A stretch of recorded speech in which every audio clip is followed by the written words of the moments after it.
Assalamualaikum warahmatullahi wabarakatuh. Perkenalkan, saya Mecita Triafinka dengan NIM 240701600076.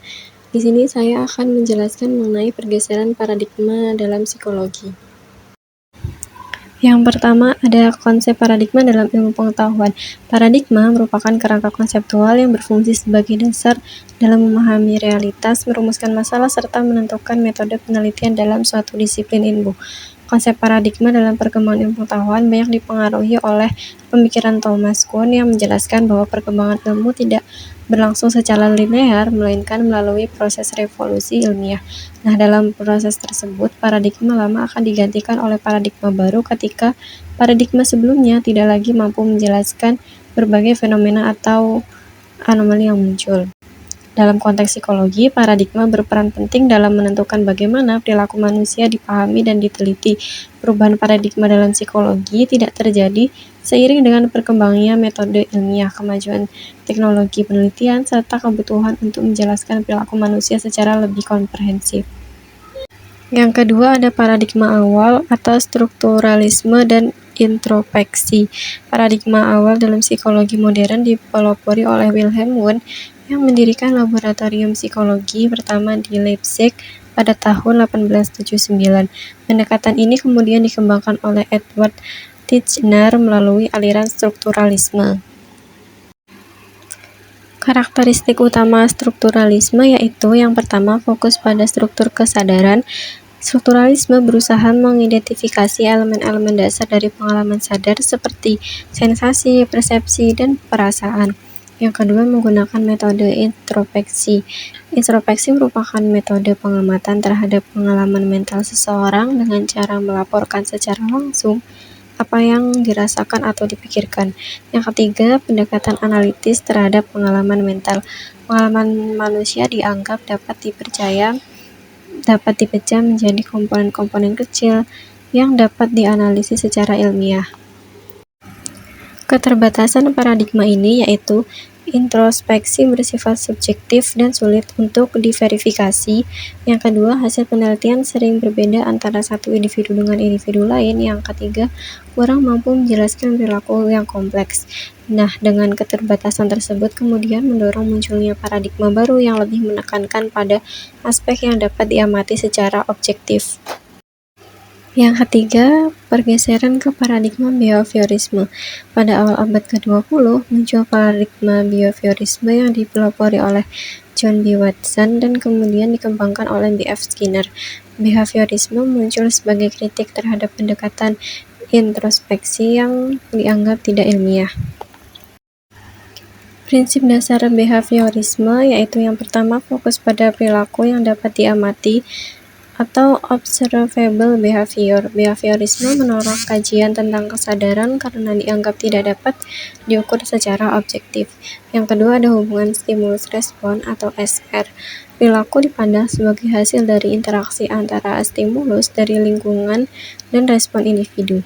Yang ketiga, ada peran pembelajaran dalam pembentukan perilaku.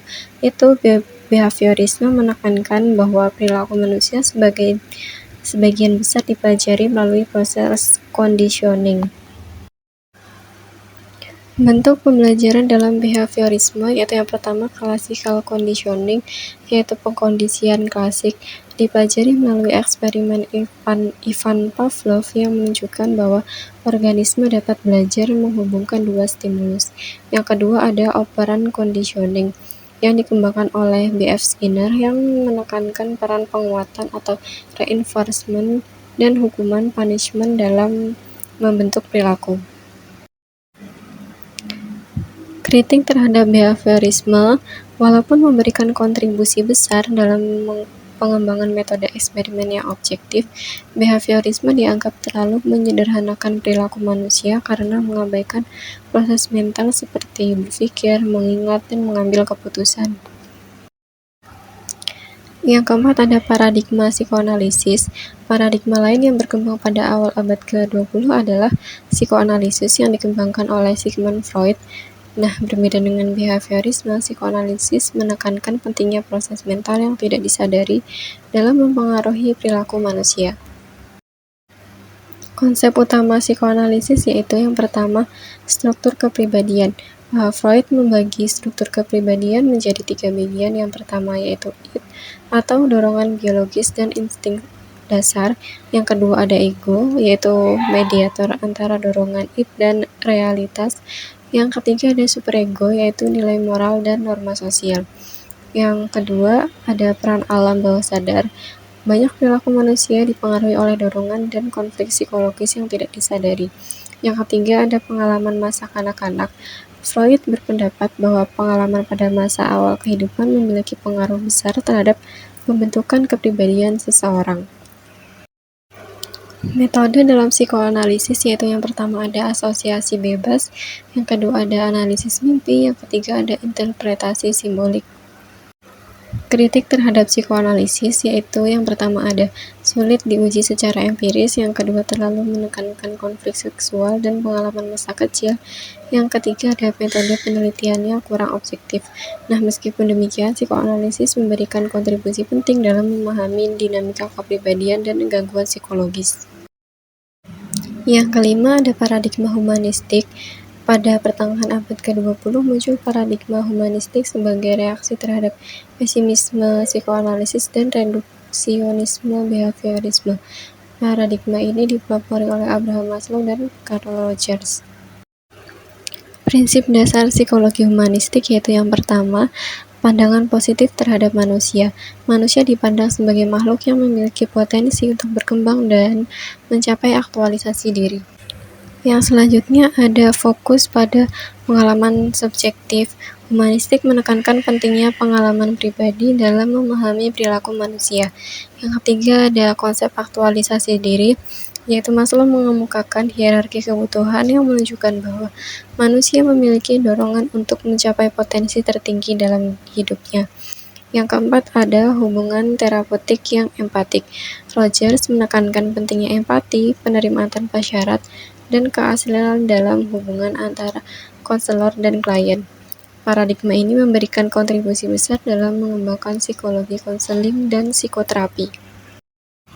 Yang keenam ada revolusi kognitif. Pada tahun 1950 sampai 1960 terjadi perubahan besar yang dikenal sebagai revolusi kognitif.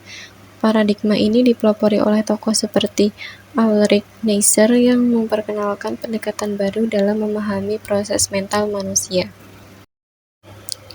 Fokus utama psikologi kognitif yaitu proses mental internal.